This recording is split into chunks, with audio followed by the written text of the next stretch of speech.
Rainbow children's home లో శ్రీమతి డొక్కా సీతమ్మ వర్ధంతి కార్యక్రమాన్ని నిర్వహించినట్లు rainbow children's home president Revathi పేర్కొన్నారు. రెయిన్బో చిల్డ్రన్స్ హోమ్ లో ఆంధ్రుల అన్నపూర్ణ డొక్కా సీతమ్మ వర్ధంతి సందర్భంగా సీతమ్మ చిత్రపటానికి పూలమాల వేసి నివాళులర్పించడం జరిగిందని, ఈ కార్యక్రమానికి అధ్యక్షులు రీజనల్ చైర్మన్ లక్ష్మీ నాగేంద్ర ముఖ్య అతిథిగా పాల్గొనడం జరిగింది. ఈ సందర్భంగా లక్ష్మీ నాగేంద్ర మాట్లాడుతూ, డొక్కా సీతమ్మ కులమతాలకు అతీతంగా ఆకలి అన్నవారికి ఎవరికైనా ఏ సమయంలోనైనా ఆహారం అందించేది. అటువంటి వారిని స్ఫూర్తిగా తీసుకుని ప్రతి ఒక్కరూ సమాజానికి తమ వంతు సాయం అందించాలని కోరారు. సెక్రటరీ ట్రెజరర్ ప్రమీల దీపిక మాట్లాడుతూ, డొక్కా సీతమ్మ స్ఫూర్తితో తమ రెయిన్బో క్లబ్ ద్వారా పలు సేవా కార్యక్రమాలు నిర్వహించడం జరుగుతుందని, ఈ రోజు ఆమె వర్ధంతి సందర్భంగా చిత్రపటానికి పూలమాల వేసి చిన్నారులకు రుచికరమైన భోజనం ఏర్పాటు చేయడం జరిగిందని, అదేవిధంగా అలీషా పుట్టినరోజు సందర్భంగా చిన్నారుల మధ్య కేక్ కటింగ్ జరిపించి రైస్ బ్యాగ్ అందించడం జరిగిందని అన్నారు. ఈ కార్యక్రమంలో లక్ష్మీ నాగేంద్ర, రేవతి, ప్రమీల, దీపిక, నాగేంద్ర, కళ్యాణ్, హేమలత, షణ్ను, చిన్నారులు తదితరులు పాల్గొన్నారు.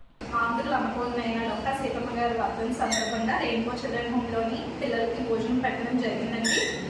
ఆవిడకి పూలమాలలు అర్పించి నివాళులు అర్పించడం జరిగింది. దాంతోపాటు ఎలీషా గారి బర్త్డే సందర్భంగా కేక్ కటింగ్ చేయించి వాళ్ళ తరఫున వాళ్ళు బియ్యం బస్తా ఇచ్చారు. ఆ అబ్బాయి ఇలాంటి పుట్టినరోజు మరెన్నో జరుపుకోవాలని మా టీం తరఫున మనస్ఫూర్తిగా కోరుకుంటున్నాం. Thank you. ఆంధ్రుల అన్నపూర్ణ శ్రీమతి డొక్కా సీతమ్మ గారి వర్ధంతి రోజున ఈ రోజు రెయిన్బో చిల్డ్రన్స్ హోమ్ నందు ఆమె చిత్రపటానికి నివాళులు అర్పించడం జరిగింది. అలాగే రెయిన్బో చిల్డ్రన్స్ పిల్లలకు కూడా రుచికరమైన విందు ఏర్పాటు చేయడం జరిగింది. మరి ఈ రోజు ఎలీషా గారు బర్త్డే జరుపుకుంటున్నారు. మన మధ్యలో కేక్ కటింగ్ కూడా చేయడం జరిగింది. అలాగే పిల్లలకి రైస్ బ్యాగ్ కూడా ఇచ్చారు. Thank you.